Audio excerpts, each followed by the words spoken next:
everybody. Welcome back to our LinkedIn Live special, my pre-launch for Talk to Me Nice, the 7 Trust Languages for a Better Workplace. My new book comes out next Tuesday, and I can't believe it. We've been showing up here on Monday to talk about trust. We showed up on Tuesday to talk about trust, and now Thursday. I'm so happy that you're here. You could be anywhere on the internet, and you're here with us. So thank you for being here. If you haven't had a chance, go and pre-order this book.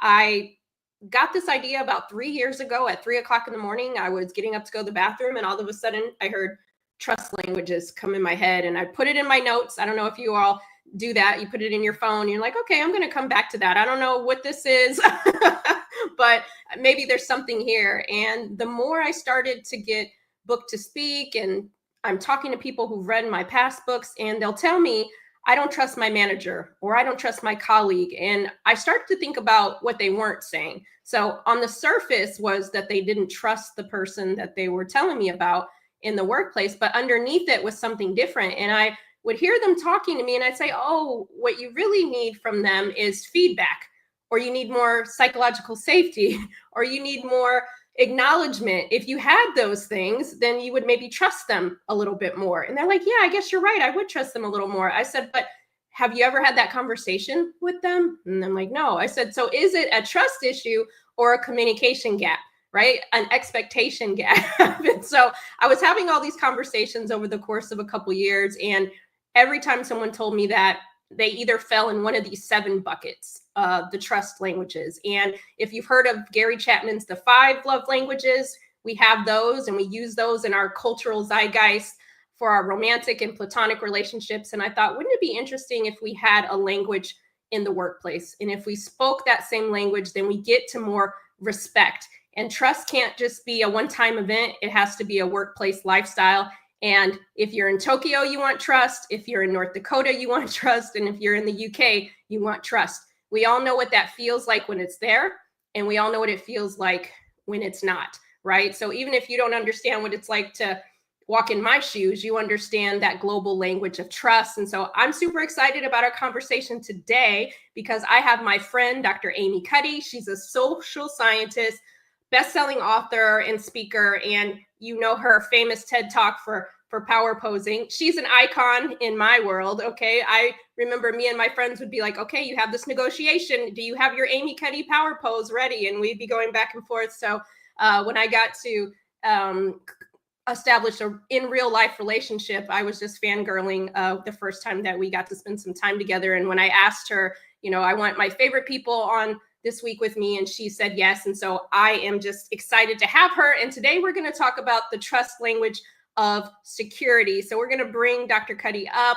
and have a great conversation. Hey, Dr. Cuddy. Hi, Nina. So good to see you. And I'm so happy to do this. It's my pleasure. Tell people a little bit more about you who might be hiding under a rock and they're not familiar. I'm a social psychologist, and I spent most of my adult professional career in academia as a full-time academic. After getting my PhD, I was a professor at Kellogg, at the Kellogg School of Management for a couple of years, and then at Harvard Business School for a long time. So I do come from a research background. My work, my sort of core work really is on power and powerlessness, and how it manifests in stereotyping and prejudice, in trust or lack of trust, in healthy and unhealthy organizations, and really like differentiating what I would call formal power or social power from personal power, which is more like agency and voice, and how important it is for organizations to be focusing on personal power when they are, I think, so much more likely to default to focus on formal power or positional power. You know, they're focusing on power over others and authority, while, you know, healthy organizations have much more of a focus on agency and voice, as an infinite resource that everyone in the organization can have access to. I love that. And I could hear you talk about that all day, and we're going to drop your information in the chat so that if people want to, buy your work, bring you in to speak, that they can connect with you. And we're going to get into the trust topic. And so for those watching us, we're streaming live here on LinkedIn, but we're also on Facebook and YouTube. And so thank you to everybody who's chiming in. I want to start with defining trust for ourselves. And I'd love for the people in the chat to put what they think trust is by their definition. But Dr. Cuddy, what does trust look like to you? How do you describe it? Can I let you go first? Because Sure. I've been thinking about your definition. Well, my definition is, I say, a noun and a verb. And it's one of those things where we have to start with a full cup of trust. If I meet somebody, I am going to automatically trust them until they show me that they're not trustworthy by my definition, right? And so I was thinking about this earlier. I'm like, oh, I've been talking about trust for a little while. And trust for me is doing what you say you're going to do, right? That is eminent, that I can see that and feel that, whether it makes me happy or not. I trust that you're going to do what you say you're going to do, right? If you're going to call me at 9 p.m., then I hope that someone will call me at 9. And if they can't, they're going to message me and say, I can't do that, right? That's still following through. That's still, I can trust you that you're going to show up and you're not going to ghost me, right? So all of those things in our life. And so for me, it's really that demonstration that I have your best interest in mind.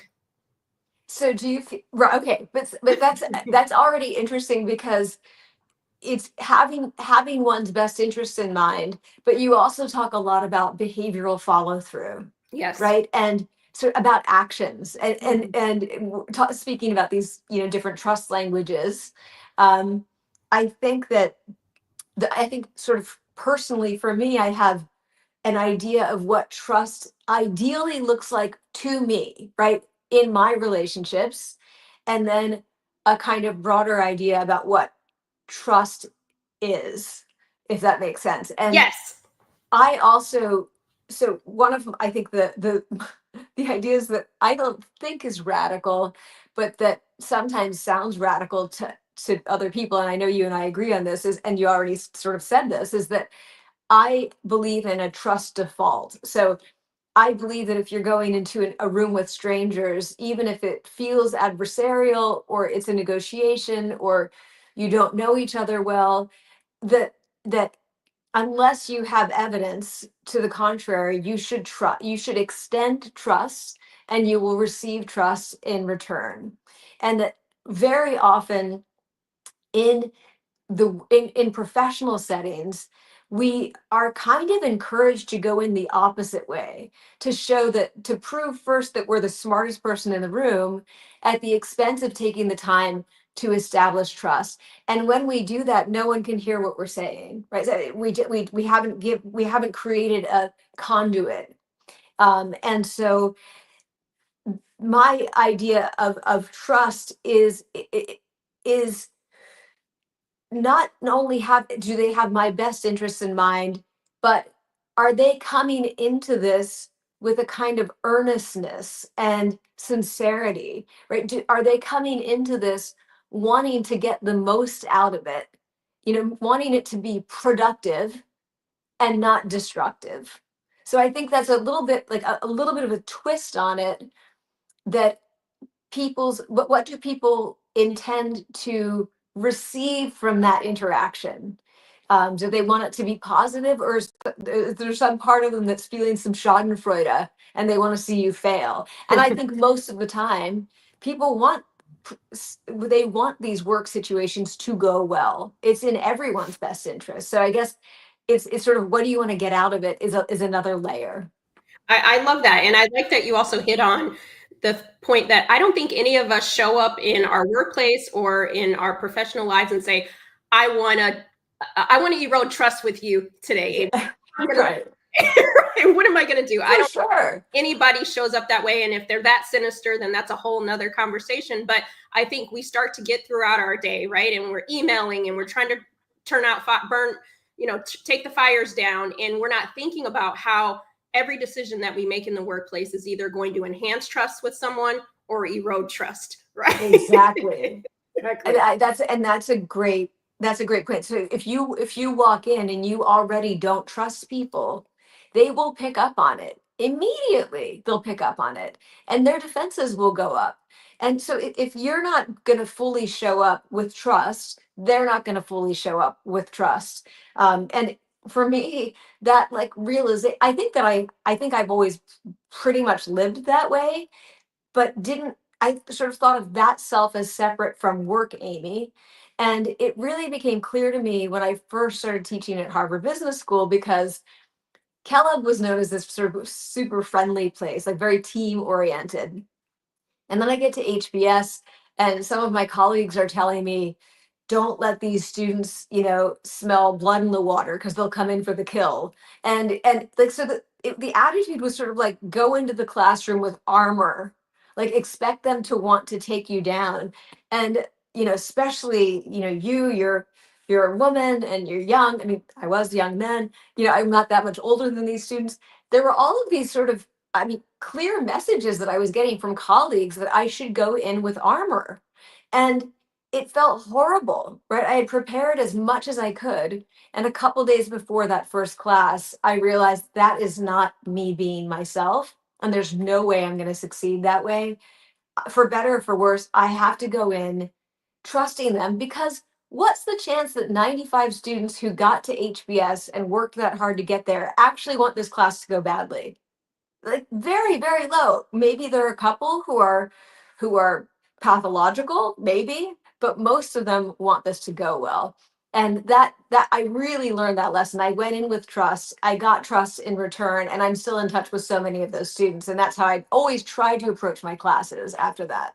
I love that example because I think we have to start there, or that's just, it's going to make for an even rougher experience for us to always have that armor up, right? Even as, I identify as a Black woman, and often I was in the workplace as the only, right? The only woman, the only Black woman. And I couldn't mentally physically afford to go into every room and be like, nobody wants me to be here. I just Right. couldn't, right? I just couldn't.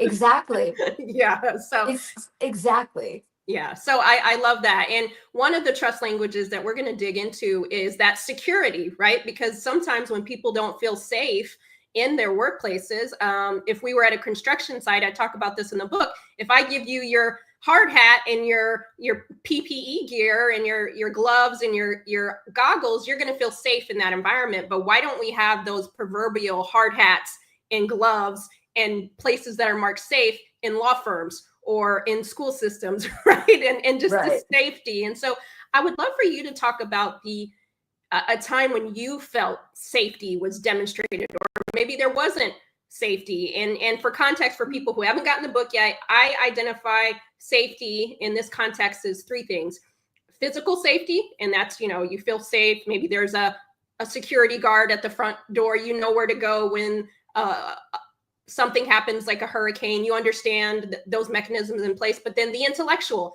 safety, I give my idea inside of the one-on-one or inside of the all staff group, or I'm sorry, I'm tongue tied today, inside of the all team meeting, and I'm safe enough to give my ideas without somebody passing it off as their own, right? Or lastly, the emotional safety, the psychological safety. And so, would love to hear any experiences where safety was present or where it wasn't for you. Yeah. I mean, as you know, the book that I'm just finishing writing now is on workplace bullying or adult bullying and bystander behavior and what I call social bravery, which is really difficult. And I do feel like we're in a kind of a period, a cultural period of being sort of collectively, feeling a bit like run down and bullied.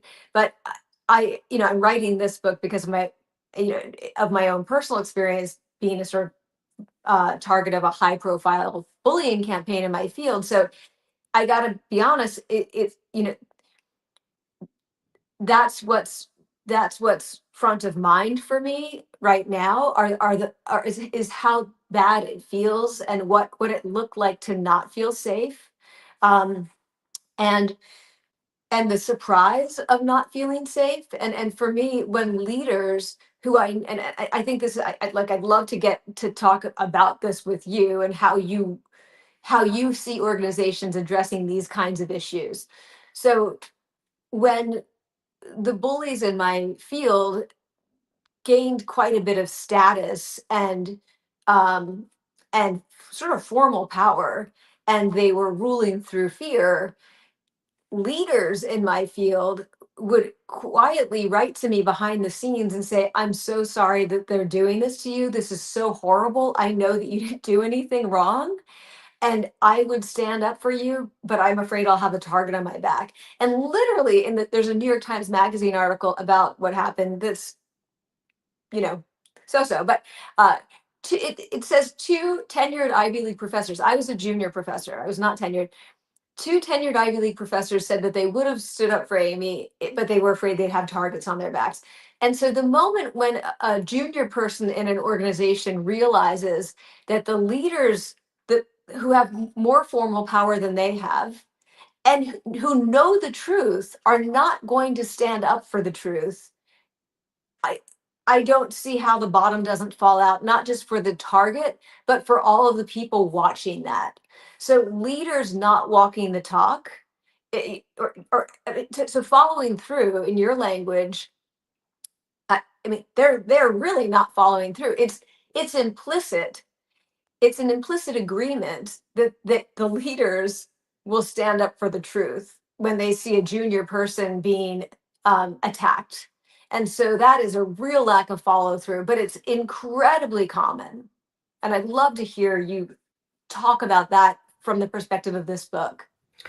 Yeah, thank you for sharing that. And I'm sorry that that was your experience, because we should be able to be safe in our workplaces, right? We're hired there. I know that many of us don't see on our job descriptions, your leaders will make sure that you have a safe environment to work in, right? And again, not just in a physical sense, but also emotionally, right? And intellectually. And I empathize because I was in a similar situation, and I write about it in my first book, The Memo, where I was so bullied by another colleague. And I started to think, am I making this up? Is this really happening? And I was going through all of these emotional, like, okay, well, maybe it isn't as bad as I think it is. But we all know when an environment is trustworthy and we feel safe, and we also know when it's not. And so that emotional roller coaster that we put ourselves on is unfortunate. And longer story short, in that, just like you, I would have my colleagues who would come after these situations would happen,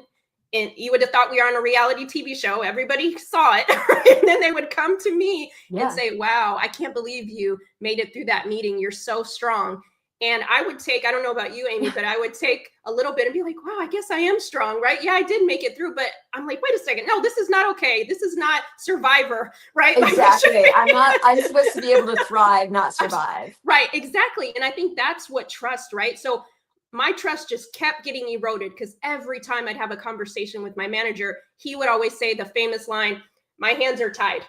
Oh, my hands I know. are tied. Oh, yeah. And I'm like, this is not a psychologically safe environment when you keep telling me that. And my trust was just eroded, Amy. And I'll tell you, that was one of my last working environments when I was in a 9-to-5. And it really eroded my trust about the workplace for a very long time. And that's the reason why I do the work that I do today, because if trust can be broken, I believe that it can be rebuilt with the right intention, in the right demonstration. And I think with your work and my work and others, we get to show people how you restore those moments where you might not have spoken up, right? Or where you were a little cowardly from behind the scenes. And I think where with my book is often people don't have the language, and we need to give them the language to say, okay, when this does happen, because it will, this is how you show up, right? If you don't forfeit your integrity for somebody else's humanity, right? Let's really link in. But I want to go back to you and give you some thoughts on just that safety, that workplaces,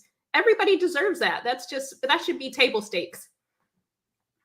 So what does security look like in, after this kind of bad behavior that you and I have both been through begins? How does safety and security, how do those things get restored after it feels that the bottom has fallen out? And I feel in a very safe place now, but I know that a lot of people who follow my work are going through this same experience and going, how do I return to this place? And I think the rates of people who've been bullied, who leave, it's astronomical. The vast majority leave that job. Either they're fired because the usually the bully reverses roles with the target in the eyes of HR, um, or they can't cope with it anymore, understandably, or they're moved to a different department, but they don't stay in that job. And so I hear bullying experts say, if you're in this situation, leave. Is that really the only way? I'd love to be able to tell people there's more to it. And I agree. And there should be another option. The only option for me in my former life was to leave.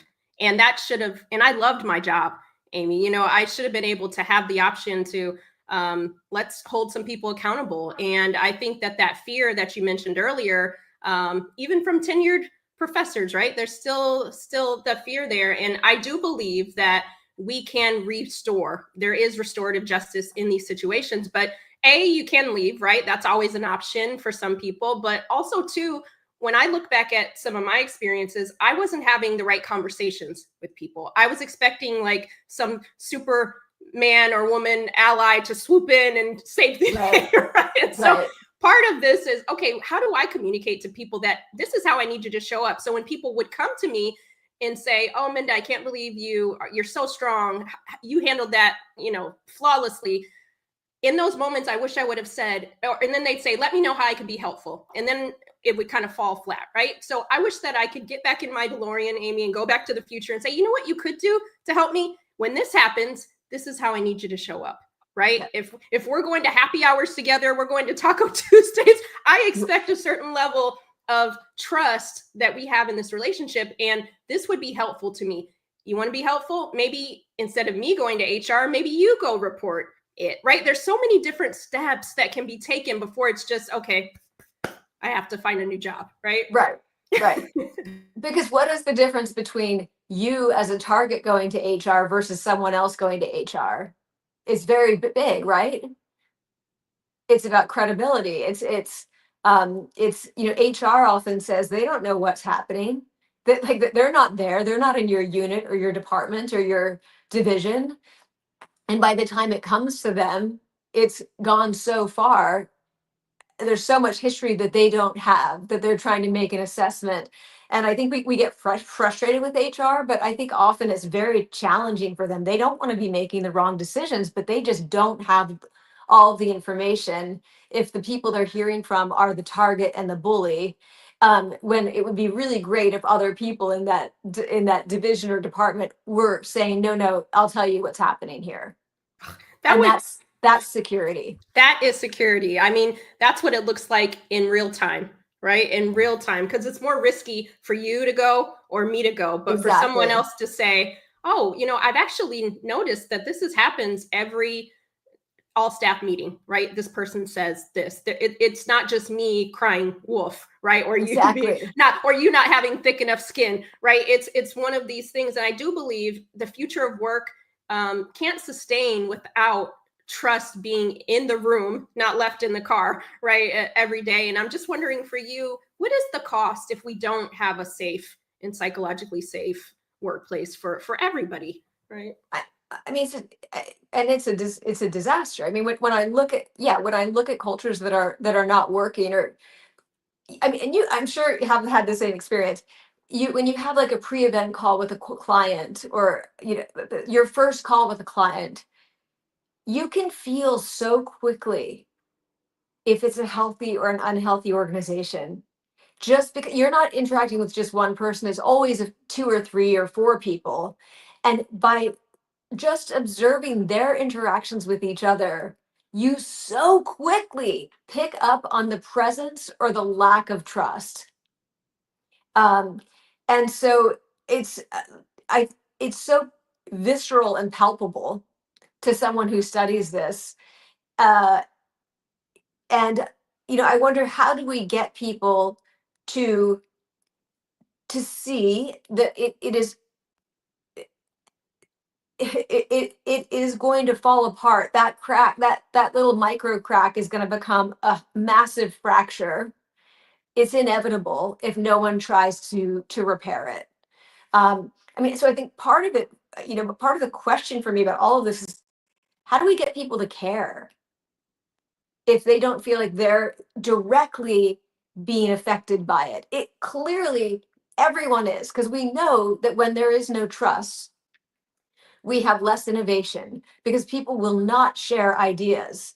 And they have a zero sum, scarcity mindset, and so they're not going to share ideas with people in that kind of low trust environment. They are not going to ask for help when they need it. They're not going to ask questions when they need to be asking questions. They're not going to bring their full selves because they're feeling defensive. They are um, going to be generally less motivated.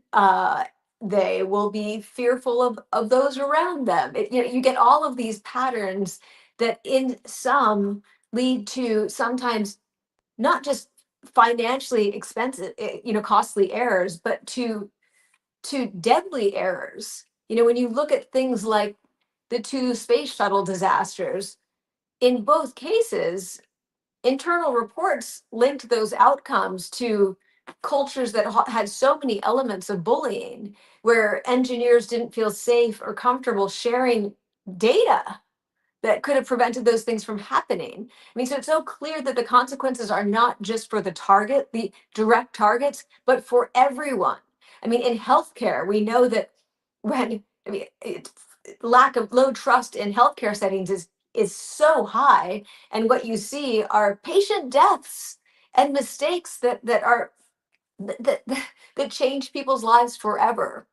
But it's very hard to get people to care about that if they don't feel directly affected, if they don't see that they're directly affected. Yeah, I'm glad that you pointed that out, because I think what I tried to do with this book is to say, okay, maybe some of the other books that people have written, maybe, you're not a woman, so you don't care about the issues that Yeah. impact women. Maybe you're able-bodied, so you might not care about how this impacts someone else, or you're not a baby boomer, so you're like, I don't care about what's going on here, right? All these different things show up because you might not walk in that person's shoes. And so, okay, that's one piece of the puzzle. And I wanted to root the conversation in trust, because every human being understands that as the language, right? Yeah. And so if we can tie safety to the bottom line, reports show that when trust is present, employees are 21% more productive, right? Employers experience 50% less or 50% more retention, and then also 40% less burnout. All of those things help the bottom line, right? And so Right. It's not just I'm crying, I'm having a hard time. It's like, no, these are the bare bones things. As we, Maslow has his hierarchy of needs. What's the basic thing? That should be a basic function of the workplace, is safety, right? Absolutely. So yeah. Go ahead. Sorry, go ahead. No. So I was just going to say, so I want people to understand this is about, we don't need a $5 million initiative to insert trust into the equation, right? We just need people more emotionally intelligent to understand, okay, two things can be true at the same time. This may not have been my intention to create an unsafe work environment, but here are the facts. It could be better, right? Well, it's my grad school advisor, Susan Fisk, who some people will be familiar with her work on stereotyping and just as like sort of the mother of social psychology. But she has a theory that there are fundamental social motives, and they are belonging, understanding, controlling your situation to some extent, self-enhancement, and the final one is trust. Is trusting and being trusted. And so she would argue that these are weighted very heavily when you look at you got Maslow, but you've also got these social needs that are incredibly important, because being ostracized is social death. And so trust is a core human social motive. It really is. Thank you for sharing that. I know we're nearing time and we can go through, there's so much to talk about when it comes to this, but I'm curious, just for those watching us today who might not be in a safe environment, they're grappling with maybe a hard manager to talk to. What's just like one thing that you can impart in them, Amy, that they could maybe think about things differently, maybe approach the situation a little bit differently so that they don't feel hopeless? I think that's what happens when we all start to feel a little hopeless, right? I mean, one is that it is what you're experiencing is real. And I know that, like, I know I don't know you, but I have interviewed, I mean, I know you, Minda, but whoever I'm talking to who might be listening, I have interviewed hundreds of people who've dealt with these situations. I mean, who've been through this. They all say, "You're not going to believe me."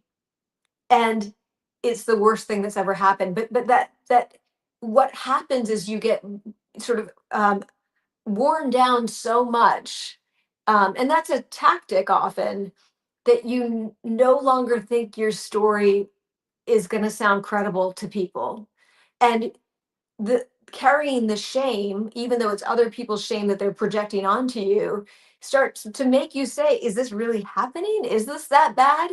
And I'm telling you, I believe you.